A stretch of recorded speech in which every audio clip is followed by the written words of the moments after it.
What's up, everybody? Kyle Barboza here, and it is New Bass Day today. And man, I thought it'd be fun to talk about getting a new bass and what I think you should consider and what I think doesn't matter in terms of getting a new instrument, because I know many of you out there are in the market. You're maybe looking for something to upgrade the bass you have. You're looking for a first instrument. Or you're like me and you're looking for a new bass every 5 minutes. Not that I get one every 5 minutes, but man, I love getting a new bass. So let's get into it. So first of all, this is my brand new G&L L2000. It's not brand new, it's used, but it's new to me. And like I said, this is something that I researched for many months before I decided on what I wanted. And the first thing I want to talk about that I think is the most important place to start is actually how the bass looks. You have to love the vibe of a bass, the shape of a bass, the color of a bass in order to love it. You have to. There's no getting past it, because a musical instrument is a piece of art and it's a tool. It's both of those things. So you have to love both aspects of it. And for me so far, this is doing the trick for me. But like I said, if you're going to find something that you want to practice a lot, you got to want to pick it up to play it. And what it looks like is where you got to start. So start by finding lots of basses that you think are sharp looking, and then start looking into the specs of the bass, and you'll be able to find something great. So the first specification of a bass that I think is super important is the neck. First of all, when you pick a bass up and play it, the neck is the thing that you feel the most, right? Think about it. Your right hand is kind of laid over the bass. You kind of touch the body a little bit, and you're mostly touching the strings with your right hand. But your left hand is all over this thing.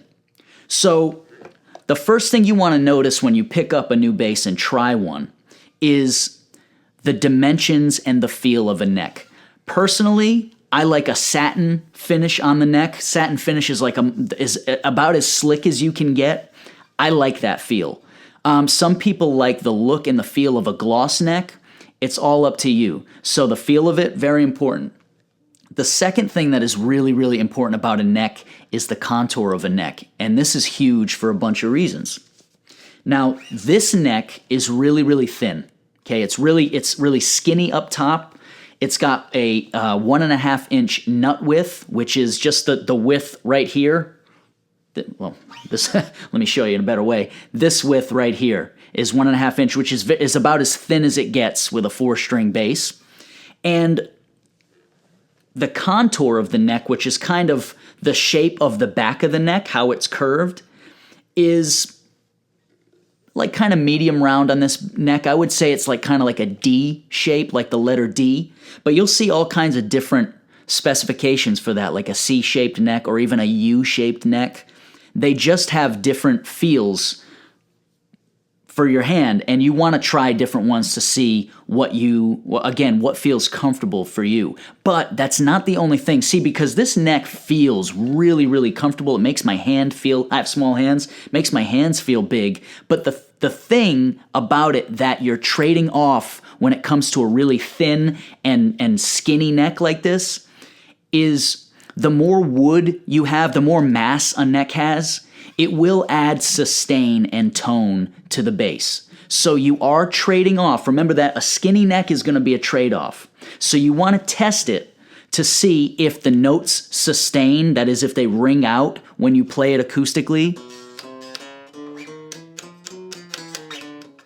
If there are any spots on the neck that kind of are dead spots where they don't sustain, or they kind of like turn into a harmonic really quickly.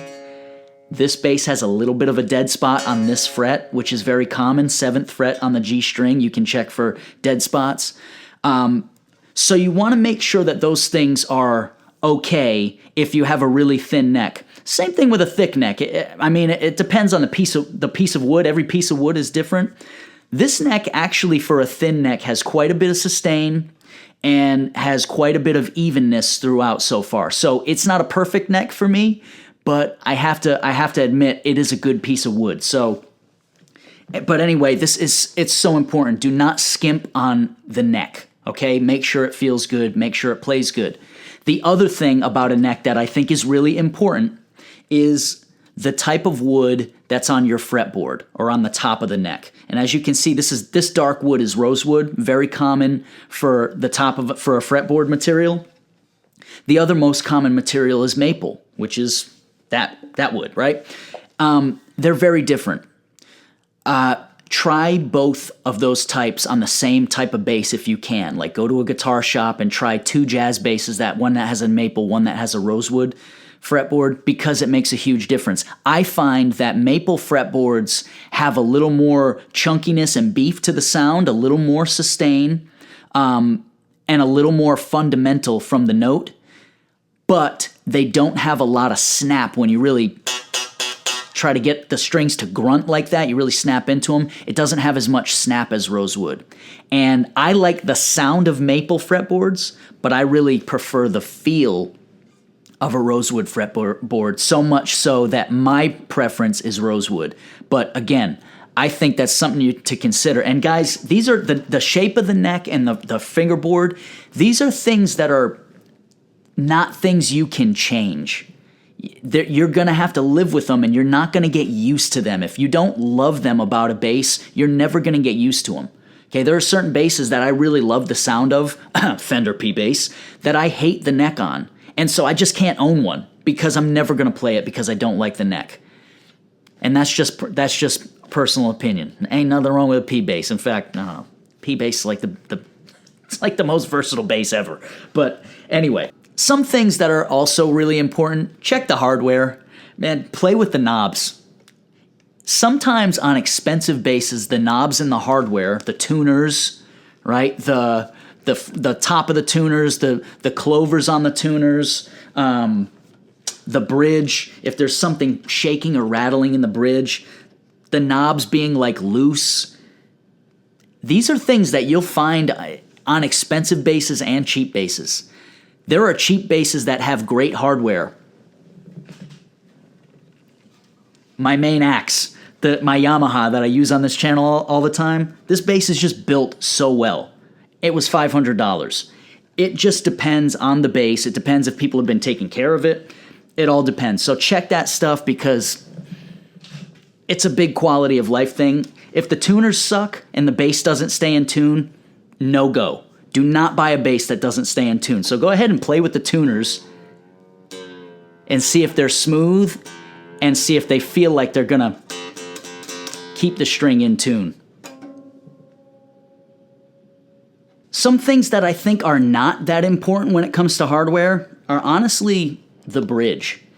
I think a really good bridge can make a huge difference in a couple things. It can help your tuning stability, it can help your sustain, and it can help your high end, your treble projection, like the way your high notes project. But I have basses that have really dinky looking bridges that as long as nothing's rattling in them and everything is secure, they're great bridges. So it can make a huge difference in some cases, but it's often not a make or break thing. As I'm looking at this bridge and going, wow, G&L makes really nice bridges. But it's not a make or break thing to me, okay? I've never experienced a bass that when the bridge is functional and things are tight and not rattling, that it really makes that much of a difference. It's a small difference. It's subtle. It's one of those quality of life things. Don't sweat it too much. Now, the way a bass feels and plays acoustically can give you a lot of hints on what you're going to hear when you plug the bass in. But it's really not the whole story. In fact, it's not even most of the story, because when a bass is plugged in, the way it feels when you play it is actually going to change. What it sounds like and plays like acoustically is important, though, because that's what's going to tell you the potential of a bass, right? What the strings give the pickups. And that's influenced by, again, all those things, the hardware, the tuners, the bridge, the neck.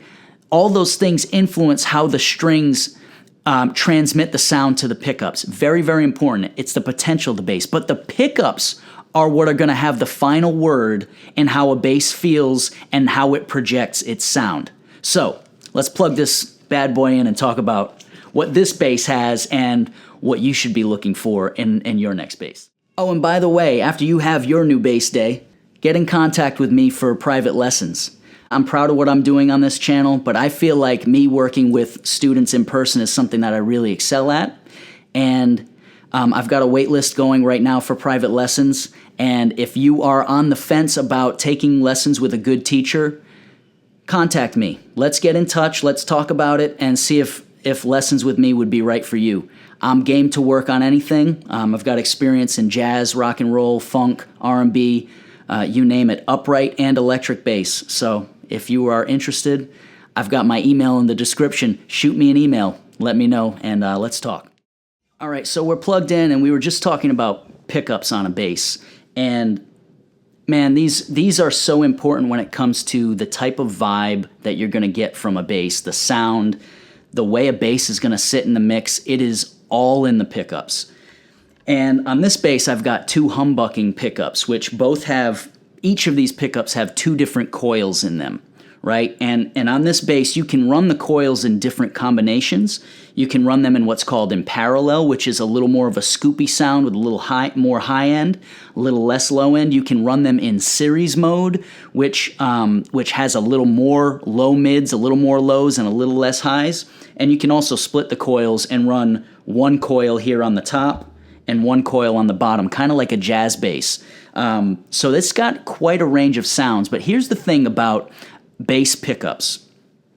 In my experience with a bass, no matter how versatile it sounds like it could have 100 tones to it, like this one does, you're most likely going to gravitate to 1, 2, or maybe 3 maximum different tones from a bass that you end up using regularly.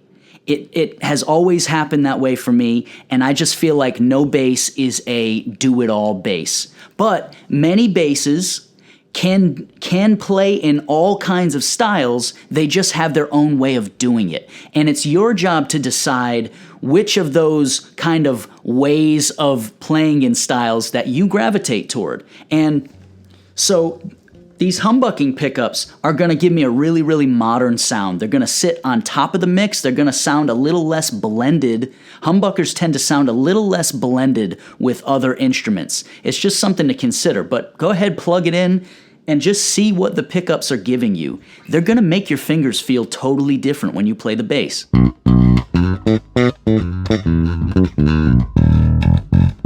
Right away, when this bass was unplugged, it felt very alive and very almost like green. But as soon as these pickups kind of add a lot of low mids and a little bit of sponginess to the sound, almost like they're compressed, and that's something that jumps out at me right away. The pickups, again, they're going to make your fingers feel a certain way when you play the bass. I'm really digging this.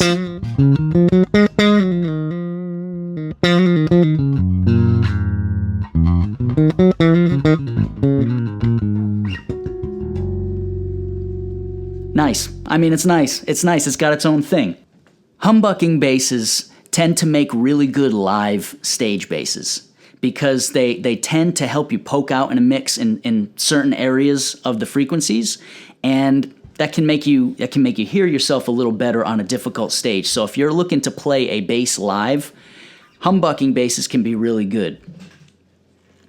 But don't sleep on other types of pickups. My Yamaha the top pickup on my Yamaha is called a split coil pickup. It's the coil that you see on a Fender P bass. These coils are also great in any type of mix. In fact, I think the split coil pickups that you see in a P bass or in other basses like it, I think they're really, really versatile. So take a look at these as well. The other type of pickup that you're going to see on basses is the bottom pickup. That's a single coil pickup. That's the type of pickup that you're going to see on jazz bass, Fender jazz bass. And basses with 2 single coil pickups, they sit in the mix in their own way. When you try a new bass out, you want to really, really vibe with the way it sounds by itself, but I would urge you, if you're going to be playing it in an ensemble, in a rock band, in a jazz band, I really urge you to find a dealer that gives you a return policy, because you can be really, really surprised and disappointed or pleasantly surprised about how a bass sounds when you're playing with other people. When there are other loud instruments playing with you, there are certain frequencies that are going to be blending in with the other instruments, and so they're going to kind of be masked by the other instruments, and there are certain frequencies that are going to poke through. And many times, a bass that you love the sound of when it's just by itself, you might not love the sound of in a mix with other people. Case in point for me, hands down, my favorite sounding bass in the world is a Fender Jazz Bass by itself. I love the way they sound by themselves. Hands down, my least favorite bass to play in a mix with other people is a Fender Jazz Bass. For some reason, the frequencies that come out of that bass in a mix, I just don't like. Can you hear yourself? Absolutely. They sound great. But for my ears, it's not the thing. So it really is something you should test. So I urge you, unless you really have tried a bass before in a mix, make sure you try it in a mix, or, you'll have the opportunity to return it, because, yeah, that can be a make or break, is the way it sounds with other people. If it's going to be something you're just playing by yourself, hell, just find something you like the sound of. But, there's I think the type of pickups on a bass are going to, they dictate the vibe of the sound. All single split coil pickups, all P-bass pickups have a certain vibe, even when they're voiced really aggressively, even when they're distorted, even when the treble's cut and you put flat wound strings or whatever, they have a certain vibe to them. There's a certain frequency range that they express that is different than a jazz bass. And even though all of them, like I said, all of them can do lots of things, you can figure out how to do all kinds of things with any type of pickup configuration. They're not going to do them the same way. So don't expect, like this has, if I set this one on the front pickup and put it to single coil, it definitely gets a P-bass-ish vibe. Check it out. I'm going to turn the treble down a little bit on it.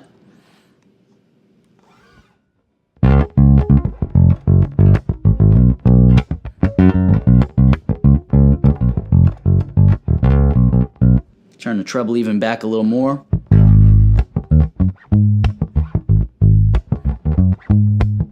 This can do what a P-bass does in general in a mix. Does it sound like a P-bass? No. Don't expect to get another bass's sound out of a type of pickup. You just can't. But doesn't matter. It doesn't matter. Do you need a P-bass to play soul music in Motown? No, you do not. If you want one, should you get one? Yes, you should. But you don't need one, okay? Do you need a jazz bass to play funk? No, you do not. Do you need a Music Man to play slap bass? No, you do not. You can do all those things with a different bass. Don't expect to replicate any other bass with what you've got. Let the bass speak for itself. And that is the best thing about getting new basses. It's the best thing, is the limitations of these pieces of art. It's so exciting to find the limitations of these instruments so that you can make them speak the way they're supposed to speak. It's really, really, really enjoyable to me. And it's really exciting to get a new instrument. I'm going to go ahead and plug away on this thing a little bit. I'll play a few pickup configurations just so you can hear what my new axe sounds like. Maybe you might be interested in one of these. I got to tell you, so far it's pretty nice. I'm going to just put it on both pickups and put it in series and then parallel and then single coil so you can hear it. But anyway, everybody, I really want to hear what everybody else thinks in terms of getting new basses. Let's get a conversation going in the comments here. I think that'll be a lot of fun. And I'll see you guys on the next one.